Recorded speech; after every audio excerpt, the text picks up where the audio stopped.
Alrighty, everybody, welcome in. This is Time the Main, and today we're reading through Daniel chapter 7 and 8. So let's just get into it. So, Daniel chapter 7. Daniel's dreams of four beasts. In the first year of Belshazzar, king of Babylon, Daniel had a dream, and a vision passed through his mind as he was lying in bed. He wrote down the substance of his dream. Daniel said, "In my vision at night I looked, and there before me were four winds, heaven churning up the great sea. Four great beasts, each different from the other, came up out of the sea. The first was like a lion, and it had wings of an eagle. I watched until its wings were torn off, and it was lifted from the ground, so that it stood on 2 feet like a human being. And the mind of a human was given to it. And there before me was a second beast, which looked like a bear. It was raised up on one of its sides, and it had 3 ribs in its mouth between its teeth. It was told, "Get up, and eat your fill of flesh." After that I looked, and there before me was another beast, one that looked like a leopard, and on its back had 4 wings, like those of a bird. These beasts had 4 heads, and it was given authority to rule. After that, in my vision at night, I looked, and there before me was a fourth beast, terrifying, frightening, and powerful. It has large iron teeth. It crushed and devoured its victims and trampled underfoot whatever was left.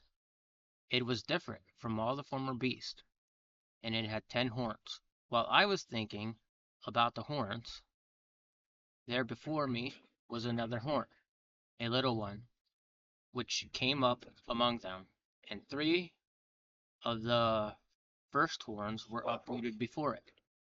This horn had eyes like the eyes of a human being, and a mouth that spoke boastful. As I looked, thrones were set in place, and the Ancient Days took his seat. His clothing was white as snow. The hair of his head was white like wool. His throne was flaming with fire, and its wheels were a blaze. A river of fire was flowing, coming out before him. Thousands upon thousands attended him. 10,000s, times 10,000, stood before him. The court was seated. The books were opened. Then I continued to watch because of the boastful words. The horn was speaking. I kept looking until the beast was slain, and its body destroyed and thrown into the blazing fire. The beasts had been stripped of their authority, but were allowed to live for a period of time. In my vision at night I looked, and there before me was one like a son of man, coming with the clouds of heaven. He approached the Ancient Days and was led into the presence. He was given authority, glory, sovereign power. All nations and peoples of every language worshipped him. His dominion is an everlasting dominion that will not pass away, and his kingdom is one that will never be destroyed. So, Daniel had a vision of what would be known as, I believe, to be a cherubim, because the way it's described, it sounds like one, but it could be, he could be talking about. He had a vision of like something that sounded like, you know, like something. Right. So reading back at the description of the title, he basically sounds like he had a dream about like something sinister or dark instead of, because cherubim, he described something that looked like cherubim, but it wasn't exactly cherubim. Because when I read back to the beginning of it, it's much it's much different than what he did than what they described cherubim to be. So, all right, the interpretation of the dream. Daniel was troubled in the spirit, and a vision had passed through my mind, disturbed me. I approached one of those standing there, and asked him the meaning of this all. So he told me that and gave me the interpretation of these things. The four great beasts are four kings that will rise from the earth, but the holy people of the Most High will receive the kingdom and will possess it for ever, yes, forever and ever. Then I wanted to know the meaning of the four beasts, which was different from all the other and most terrifying, with its iron teeth and bronze claws. The beast that was crushed and devoured its victims and trampled underfoot whatever was left. I also wanted to know about the 10 horns on its head and about the horns that came up, before which 3 of them fell. The horn that looked more imposing than the others, and that had eyes and mouth that spoke boastfully. As I watched, this horn was waging war against the holy people and defeating them until the ancient days came, and, and pronounced judgment in favor of the holy people of the Most High, and a time came when they possessed the kingdom. He gave this explanation: the fourth beast is a fourth kingdom that will appear on earth. It will be different from all the other kingdoms, and will devour the whole earth, trampling it down and crushing it. The 10 horns are kings who will come from this kingdom. After them another king will arise, different from the earlier ones. He will subdue the 3 kings. He will speak against the Most High and oppress his holy people, and try to change the set time and the laws. The holy people will deliver into his hands for a time, times and a half time. But the court will sit, and his power will be taken away completely, destroyed forever. Then the sovereignty, power, and greatness of the kingdom under heaven will be handed over to the holy people of the Most High. His kingdom will be everlasting, an everlasting kingdom, and all rulers will worship and obey him. This is the end of the matter. I, Daniel, was deeply troubled by my thoughts, and my face turned pale, and I kept the matter to myself. So, Daniel had a vision of a bunch of kings appearing. That's what the horns mean. So, when it's translated here, we can look later on in Revelations and find out that there's a very similar thing that was described later on. If you read Revelation, now I read through Revelation, I'm gonna read through it again for you guys, and we're gonna, I want to try to translate it if I can remember what he's saying here. We can technically go and translate it later, but let's get into chapter 8. Daniel's vision of a ram and a goat. Chapter 8. In the 3rd year of King Belshazzar's reign, I, Daniel, had a vision after the one that had already appeared to me. In my vision, I saw myself in the citadel of Susa, in the province of Elam. In a vision, beside Ula Canal, I looked up, and there before me was a ram with 2 horns standing beside the canal, and the horns were long.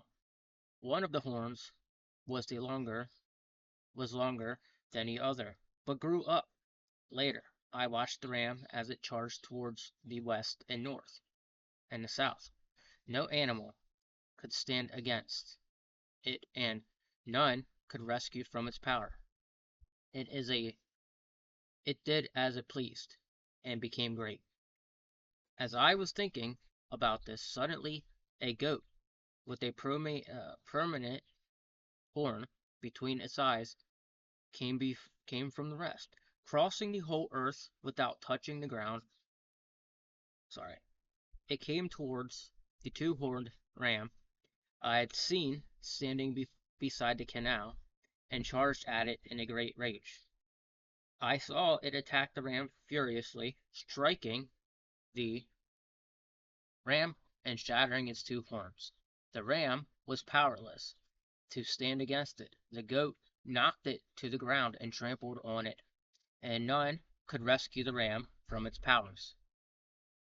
The goat became very angry, but at the height of its power, the large horn was broken off, and in its place, four prominent horns grew up toward the four winds of heaven. Out of one of them came another horn, which which started small, grew in power to south and to the east and toward the beautiful land. It grew until it reached the host of the heavens, and it threw some of the starry host down to the earth and trampled on them. It it set itself up to be great as the commander of the army of the Lord. It took away from the daily sacrifice from the Lord, and his sanctuary was thrown down because of the rebellion. The Lord's people and the daily sacrifice were given over to it. It prospered in everything it did, and truth was thrown to the ground. Then I heard a holy one speaking, and another holy one said to me, "Man, what is this? How long will it take for the vision to be fulfilled? The vision concerning the daily sacrifice, the rebellion that caused desolation, the surrender of the sanctuary, and trampling underfoot of the Lord's people." He said to me, "It would take 2,300 evenings and mornings. Then the sanctuary, then the sanctuary will be reconsecrated." All right. So again, Daniel had another vision, and he's having all these visions. That's the reason for the visions is that because it's telling him something that's going to happen in the future, long down the road from where he is, and that's what the Lord does. Is like he gives people visions, you know, if you follow him properly. If you listen to what he has to say, he'll tell you stuff you need to know. Like it's all about paying attention, and acknowledging when that epiphany comes in, that might be the sorry, that might be the Lord talking to you.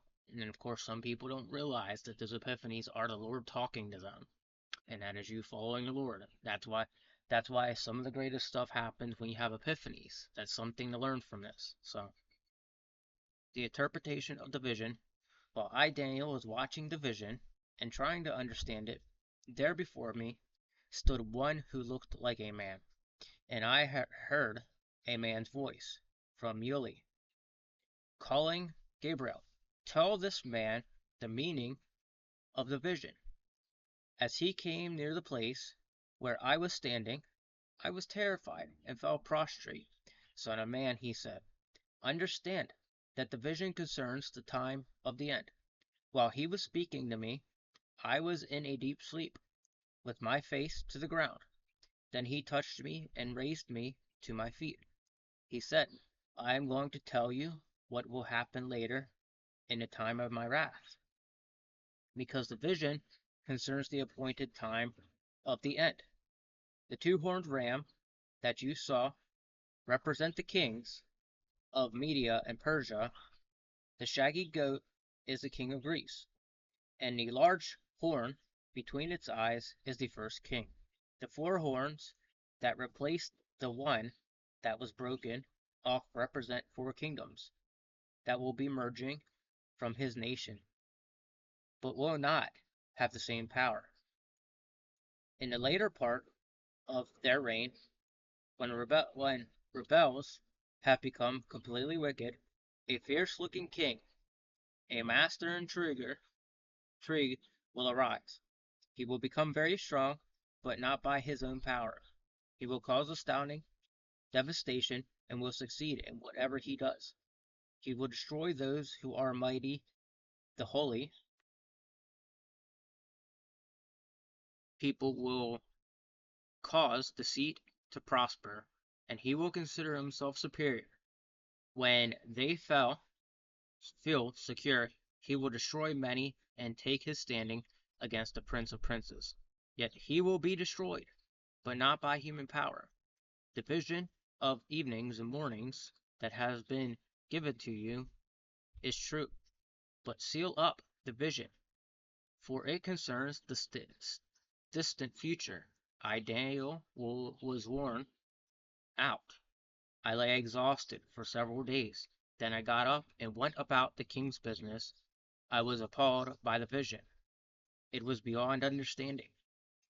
All right. So again, talking about the vision, what it means, you can see here that Daniel is actually a man of God. And we see that with Nebuchadnezzar, where Nebuchadnezzar needed something, needed something, needed him to understand something.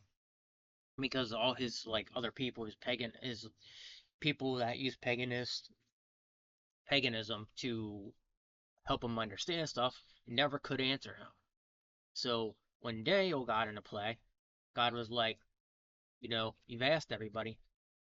I'm going to show you a lesson. I'm going to show you that Daniel can read all this. These other people can't. So, you know, a lot of people act weird with me when when I'm literally telling, you know, when I'm telling something that the Lord's telling me. The Lord puts stuff on my heart all the time, and I'll turn around and tell them. And sometimes people don't want to believe me. So therefore, the outcome, sometimes there's outcomes they don't want to believe that I do. I show them. I show them. And so sometimes they just don't want to believe I'm following the Lord. A lot of people believe that, a lot of people believe in spiritual hippie, you know, spiritual hippie spirituality, which is a completely different type of spirituality. It's a coexistent spirituality that allows a bunch of groups of people from different beliefs and backgrounds to all come to one entire group to, think they can all reach the same God. And the truth is that's impossible. It will never happen. And no matter how much you know, you you think you're gonna access that God through Buddha, you're not. You know, the sovereign Lord God, you know, um, the Almighty God, he's not, he doesn't want you to go and believe in something else. He wants you to follow all that stuff. He wants you to follow his belief. He wants you to know what he wants you to know. So, following him, following our God, all starts with this Bible, and a bunch of prayer and a bunch of just getting to know the Lord, getting connected with the Lord. This should be one of your most important things of the day. Reading the Bible, is one of my most important things of the day. I make sure I do this every day, even if somebody's not watching, you know. And at the end of the day, I still get people to watch it, at the end of the day. So I look at it this way. If I'm one of those people who at the beginning of this, I was kind of like, Lord, send me people to watch this and show me that you exist. And thus, you better believe he showed me that he exists. And now look at it. The channel's doing really well.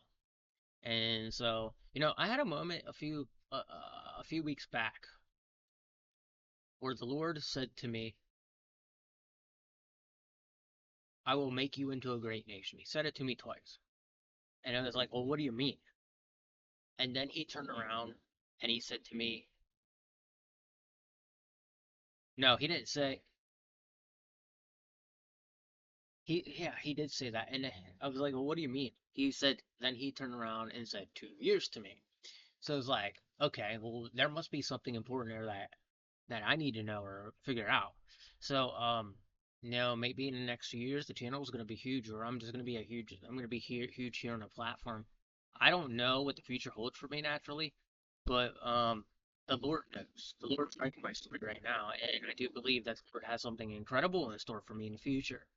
And today today there was an event that everybody was like assuming I was going to go to. And I told them, I kept telling them and telling them, like, look, I'm not going to that thing. I just can't. I can't. It's too far away. I don't have the money right now.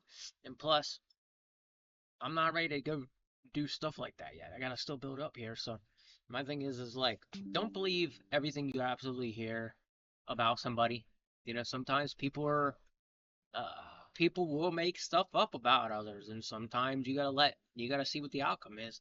But that's about it for me, guys. I hope you enjoyed this, and all I can really say is God bless you, and have a wonderful weekend, have a wonderful day, have a wonderful year, and God bless. Take it easy and pray.